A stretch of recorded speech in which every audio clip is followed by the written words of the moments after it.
I was thinking about when we talking about how, his pride. Evidently, I mean, you just look at the photographs and show how confident he was, like you said, how immaculate dresser he was, and that he really believed in what he was doing. And I just want to talk about a little bit about his upbringing, his background. If you look at how he came up, it's hard pressed to see how he'll end up becoming the man he became. Yes, you're right, because the part that struck me most, at 10 years of age, at 10, his mother would give him money to buy buckshots and instructions to go out and kill either 2 rabbits or 2 squirrels. Don't shoot the quails. There's not enough meat on them. And he would bring that back to feed the family. Now, can you imagine in our day and time, children having that kind of responsibility? Not only could he do that, he worked diligently, and this white doctor saw him and asked, well, what is it you want? What do you want in life? He said, I'd like to be a doctor. And so he watched him and kind of nurtured that relationship. But I think part of the thing that helped him more than anything else is that when he was born, you had the time of the night riders. You had the time of lynching, trying to take back land. And he saw the remnants of blacks being lynched and burned, and whites going through the ashes and picking bones for souvenirs. He would come upon this kind of thing in his lifetime, and I think it had a profound effect on him. And I think he wanted better for himself and wanted better for the people of Mississippi, because that's where once he got his medical degree from Loma Linda University in California, he came to Mississippi to head the Taborian Hospital. Mm-hmm. And so he was determined to not only make life better for himself, but also for African Americans in the United States.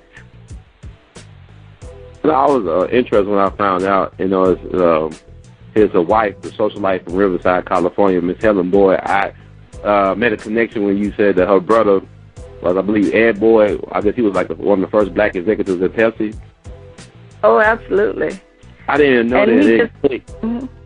No, but go ahead. I know he passed away recently. I know he wrote his book about being at Pepsi at that time and being a pioneer as far as advertising towards African Americans. I actually remember a picture of Ron Brown as a young man or a young boy being one of the people in one of Pepsi advertising. That's I think Howard made a good decision in marrying Helen Boyd, partly because she was the elite. They came for wealth and for money.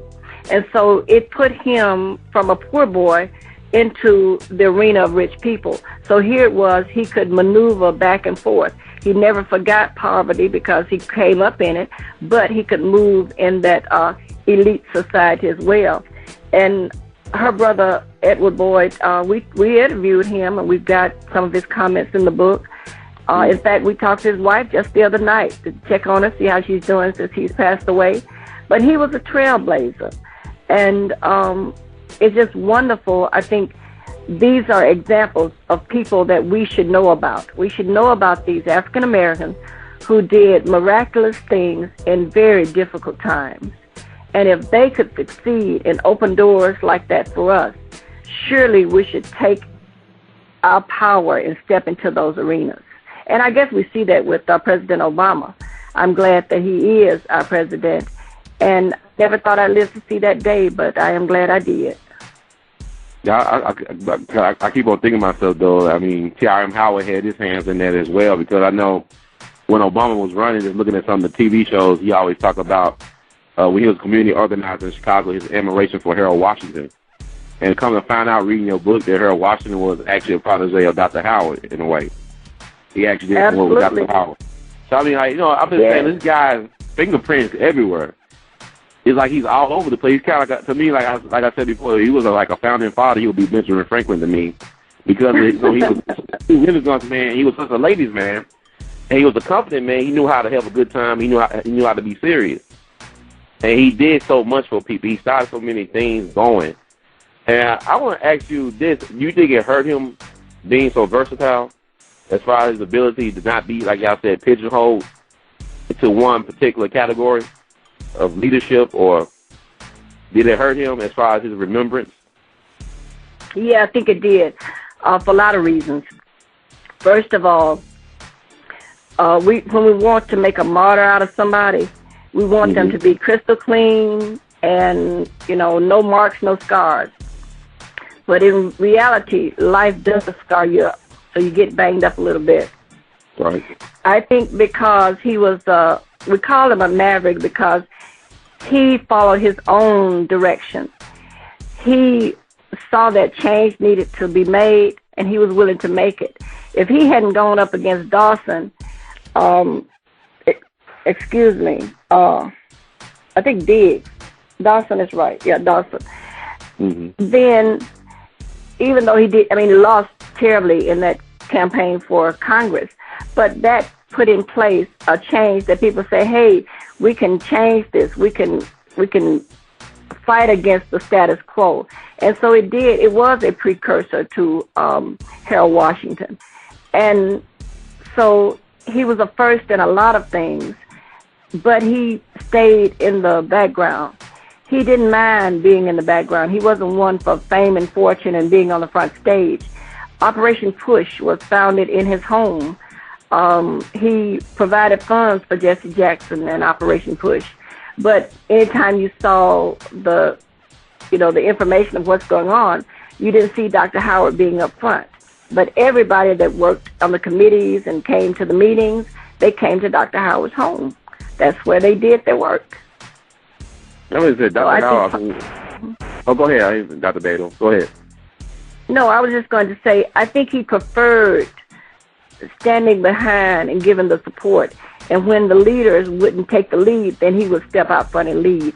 And I think, when you think of a wild stallion, you can't contain him in a narrow gate. He has to have freedom and room. And I think for Dr. Howard, he had abilities and he just lived. He even did big game hunting in Africa, in Alaska. He lived his life. And I think that's an example for any human being. We get one time on this earth. So you get out there and you live it to the fullest, because at 90 you can't go back and relive. And Howard did that. I think he lived his life on his own terms.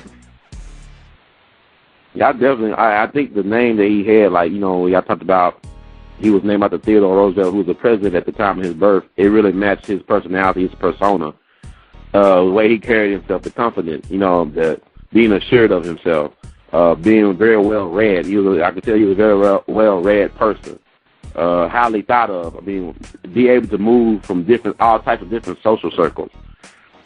He did have a grace of a king.